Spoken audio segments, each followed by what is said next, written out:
What if heaven isn't where you go when you die? What if it's where you stand right now?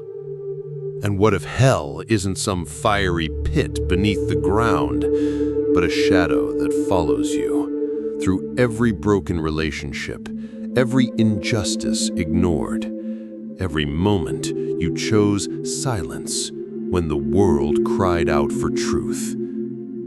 In the ancient highlands of Ethiopia, the people never believed heaven was somewhere up there and hell was somewhere down below. Instead, they whispered something far more terrifying and far more beautiful. Heaven begins in the just act. Hell begins in the broken bond. These aren't just words in a dusty scroll. They're living truths, echoed through centuries of Ethiopian prayers, songs, and imperial wisdom. This is the story the Western Church never told you. Because if you truly understood how heaven and hell were seen in Ethiopia, you'd realize that eternity isn't later, it's now. Heaven is not a reward. Hell is not a punishment. They're reflections. Reflections of how we rule, how we love, how we forgive, or how we turn away. And in this story, emperors rise and fall by divine justice. Nations are blessed or cursed based on how they treat the poor, the broken, the forgotten. This isn't a metaphor. This is Ethiopia's gospel, and it changes everything. Stay with us, because in part 5, you'll witness the funeral of a king whose death echoed across an empire. His legacy became the measure of heaven itself, and his failure may have brought hell to the land he once saved. But first, comment this below. Heaven is not a destination, it's a reflection. Like this video if you believe truth exists outside the West, and subscribe to rediscover the ancient stories the Church tried to erase. Now, take a deep breath. Because once you hear what Ethiopia truly believes about heaven and hell, you'll never see your life or your afterlife the same way again. What if I told you that in one of the oldest Christian nations on earth, no one ever feared going to hell because they believed some people were already in it? And heaven? Not a future reward, but something you could step into right now with nothing more than a song, a fast, or a righteous act of love. In Ethiopia, the line between earth and eternity was never drawn with golden gates or burning pits. Instead, it was drawn in the soul. For most of us raised in the West, heaven and hell are maps. Heaven is somewhere up in the clouds, hell is far below the ground full of smoke and screaming. But in ancient Ethiopia, these weren't locations. They were conditions of the heart. They had words for them in Ge'ez, the sacred liturgical language still used today. Siahi, which means illumination or radiant harmony, that was heaven. Nous, which means separation or estrangement, that was hell. It wasn't about going up or down, it was about whether your life was in tune with divine justice or torn apart by disharmony. To be in heaven, one Ethiopian monk once wrote, is to live rightly with God, neighbor, and creation. To be in hell is to live in contradiction to them all. Think about that. It means a wealthy man sitting comfortably in his mansion, exploiting the poor, hoarding resources, surrounded by luxury, may already be living in hell. And a humble woman in the countryside, raising orphans, singing hymns, fasting with joy, she may already be in heaven, even if her body aches and her roof leaks when it rains. Because for Ethiopians, heaven is not comfort, it's communion, and hell is not pain, it's estrangement from truth, from people, from grace. And that changes everything. This idea didn't come from philosophers. It grew out of life in the highlands, where justice and injustice played out not just in scripture, but in the rains, the harvest, the way neighbors treated each other. If a king ruled unjustly, it was said that hell had taken the throne. If peace reigned and the people thrived, it was whispered, "Heaven walks among us." This isn't just theology, it's a different worldview, and it challenges us today to ask, are we waiting to enter heaven someday, or are we building it or breaking it right now? Because if what Ethiopia teaches is true, then hell is not where we go after we die. Hell is what we create when we forget we belong to one another. And heaven? It's in the meal we share, the truth we tell, the hand we hold. Heaven, one priest said, begins with how we speak to the poor. Hell begins when we turn our face away. So what happens when an entire kingdom embraces this vision? What happens when a king's justice, or his failure, literally brings heaven or hell to the land? We'll go there next. What if your president, your king, your ruler, didn't just run your country, but decided whether your nation would live in heaven or hell? In Ethiopia, they believed exactly that. They believed rain and famine, peace and rebellion, prosperity and plague weren't just accidents of nature or politics.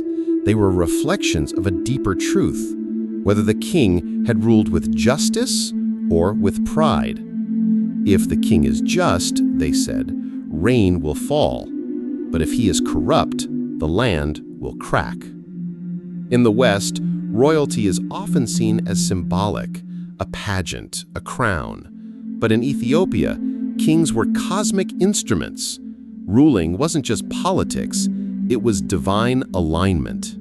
This belief goes back to the 4th century, when a young ruler named Ezana, king of the mighty Aksumite Empire, converted to Christianity. He didn't just build churches, he changed how heaven and earth were understood. Under Ezana, Ethiopia became one of the first Christian nations in the world. But unlike Rome, where theology was debated in cathedrals, in Ethiopia, theology was lived in the fields, the weather, the crops, the people. If the king followed God's ways, the earth would respond.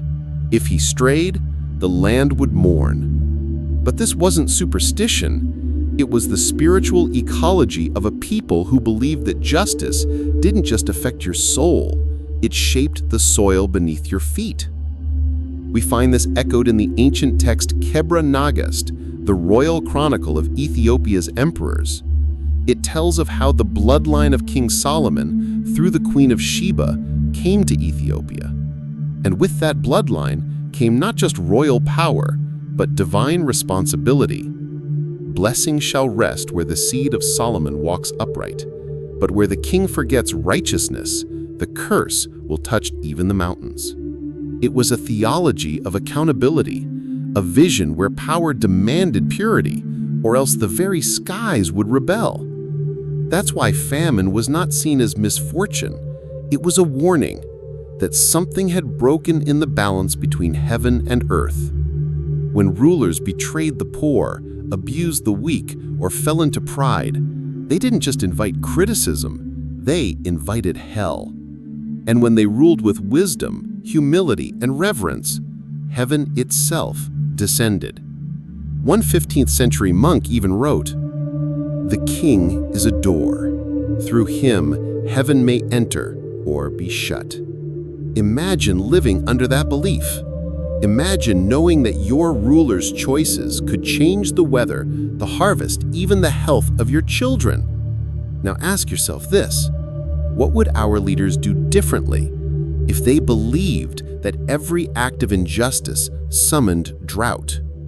What if heaven and hell weren't just spiritual outcomes, but national conditions. And here's the deeper question. What happens when a whole nation's spiritual health gets tied to one man's soul? And when that man falters, who holds the weight of the people's salvation? In the next chapter, we'll follow those who tried, not with a throne, but with prayer, poetry, and silence. The monks, and the vision they carved into stone to keep heaven on earth. Picture this. You're walking through a mountain pass at sunrise. The air is thin, the stone path steep. And then, rising from the cliffs, you see it.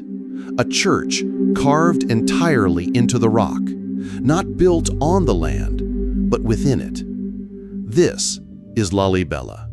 And for the monks of Ethiopia, this wasn't just architecture.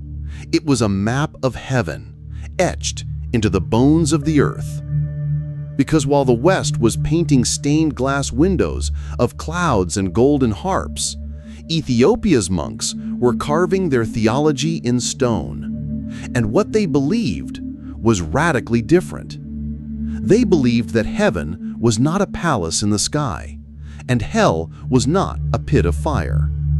They believed both were states of the soul, accessible now through rhythm, ritual, and relationship. In their world, the afterlife didn't begin after death. It began in confession, in song, in solitude, in the fast that made the body weak and the spirit sharp. Sharet, they called it. Peace, restoration, reunion with the divine. That was heaven. And hell? Not red demons or pitchforks, but silence, isolation, the unbearable weight of living without harmony. One ancient Gez scroll describes hell not as torment by flame, but as the slow unraveling of the soul when it forgets to love. These monks didn't write fear into their visions of the afterlife. They wrote poetry. They sang. Their chants weren't meant to ward off hell, but to invite heaven into the room. They believed the sound of a humble voice rising in repentance could shift the entire balance between heaven and earth. They believed that heaven began in the mouth, in words of truth, in songs of sorrow, in cries for mercy. And they believed that hell began in silence, the kind of silence that grows when a heart hardens, when we stop confessing, stop forgiving, stop reaching for each other. Hell, one elder wrote, is the sound of the soul singing only to itself. It's no wonder that even today, in remote hermitages high in the mountains, Ethiopian monks still chant in ancient Gez, not because they fear the devil, but because they believe each syllable is a stone laid in the bridge between earth and heaven. This understanding of the afterlife as poetic, participatory, and present offered a theology not of escape, but of encounter. But here's the question. If the monks could build heaven in caves, in hunger, in humility, what happens when an entire nation decides to do the same? What happens when heaven is not just a personal practice, but a public celebration? In the next chapter, we'll follow the pilgrims, the singers, the barefoot children walking towards sacred rivers, and the festivals where heaven doesn't wait for the afterlife, because it arrives right on time. Imagine this. It's still dark. The stars haven't faded yet. But across the hills of Ethiopia, thousands of barefoot pilgrims are already walking. Their robes are white. Their candles are lit. And from every direction, you hear one thing: song. Not for entertainment, not for tradition, but because they believe that with every note, heaven is drawing near. This is Timkat, the great celebration of Christ's baptism. And it's not just a festival, it's a portal. Because in Ethiopia, festivals are not about remembering holy events. They are about re-entering them, living them, becoming them. When a believer steps into the cold river at Timkat, they don't think of water, they think of Jordan. They think of the Spirit descending. And for that moment, however brief, they believe heaven is here. This isn't symbolism, it's spiritual geography. It's the belief that sacred time can be folded like cloth, that the eternal can pour into the present. The same is true for Meskel, the feast of the finding of the true cross.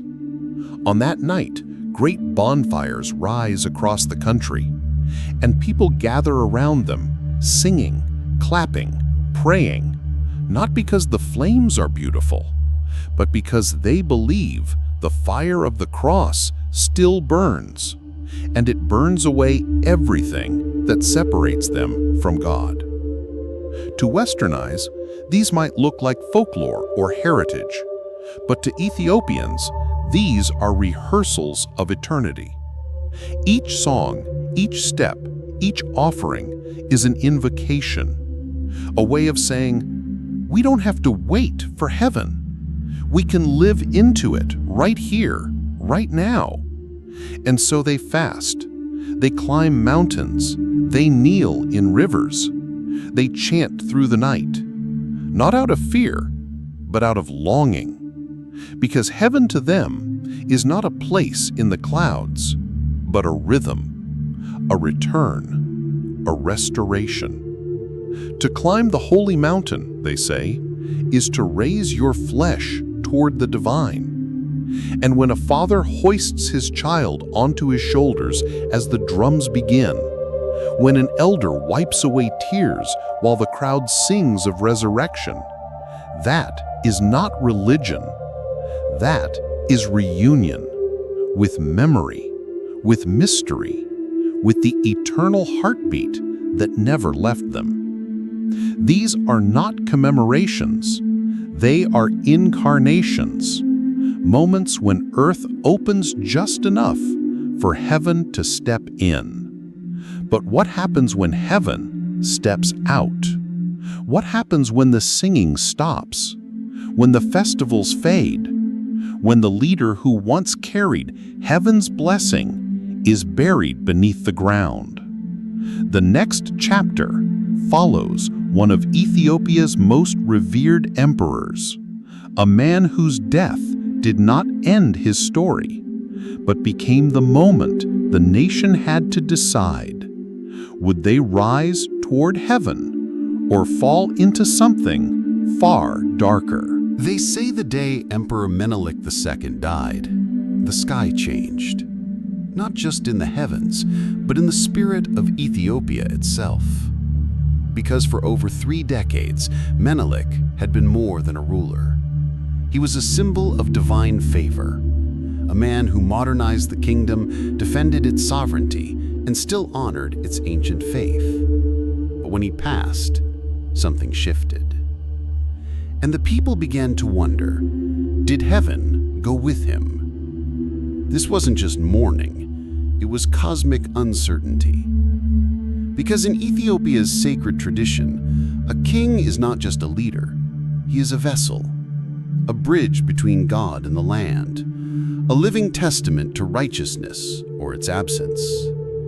The king is a door, the monks had written. Through him heaven may enter or be shut. Menelik had opened that door.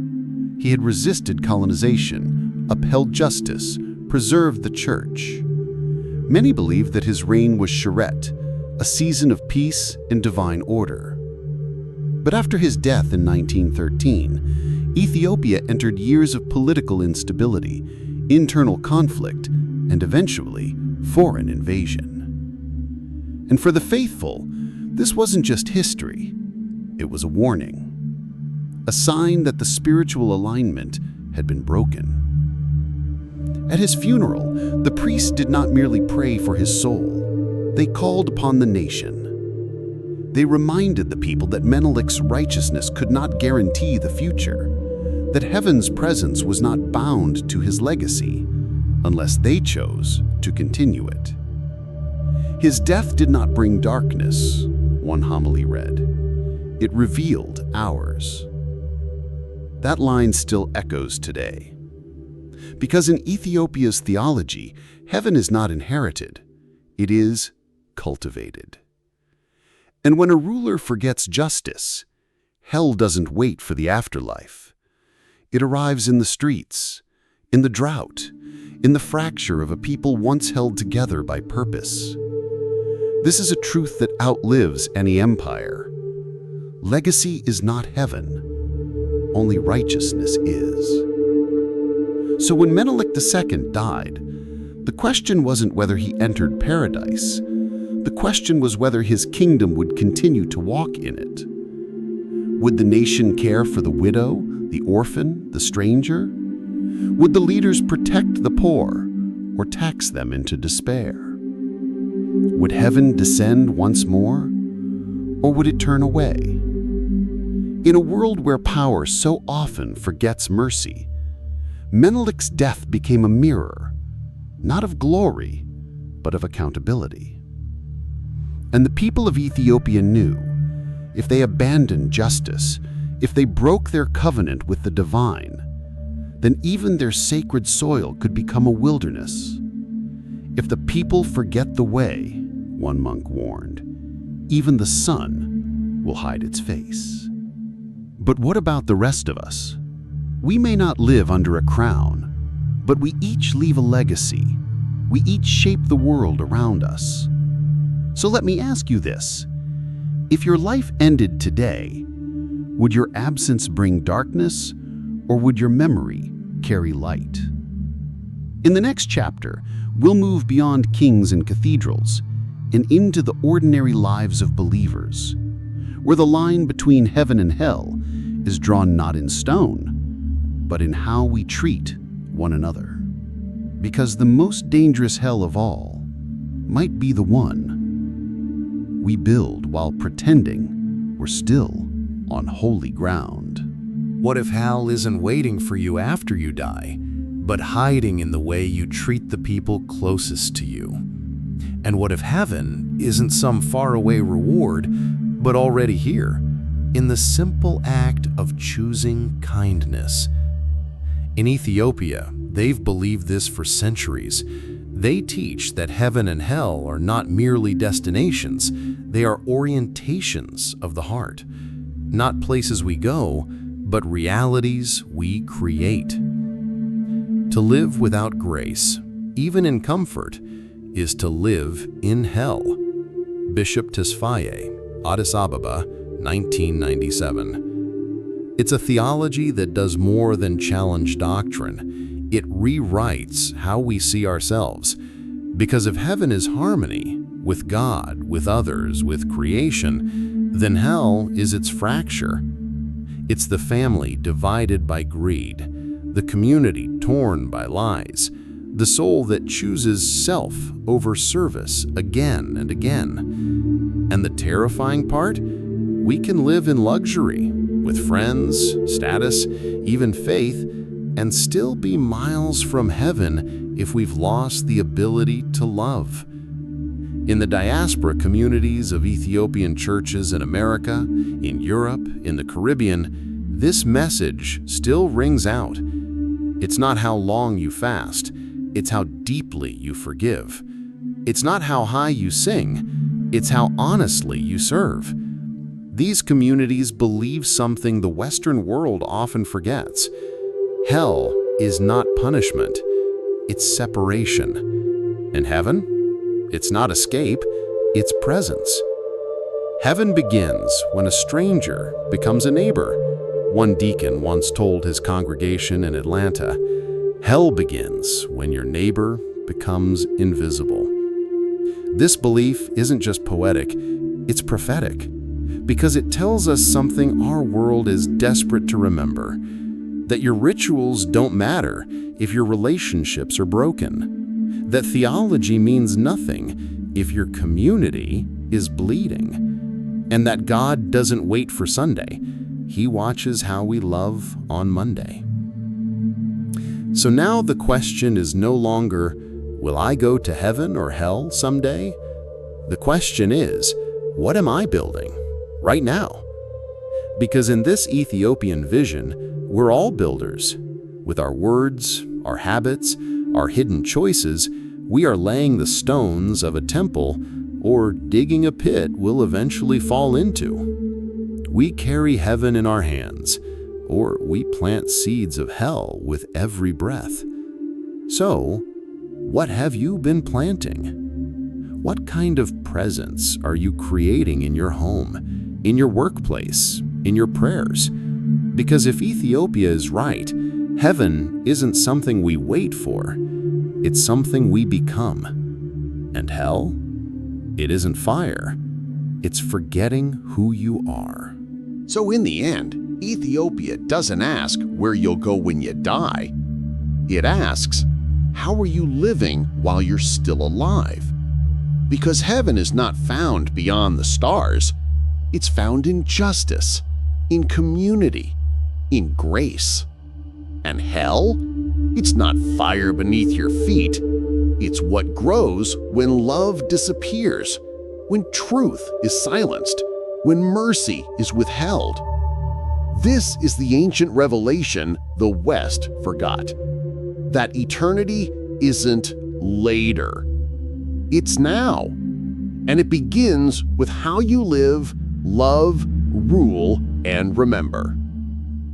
Heaven is not a destination. It's a reflection. So, what is your life reflecting? Because maybe heaven and hell were never places at all. They were mirrors held up to the soul, waiting for an answer.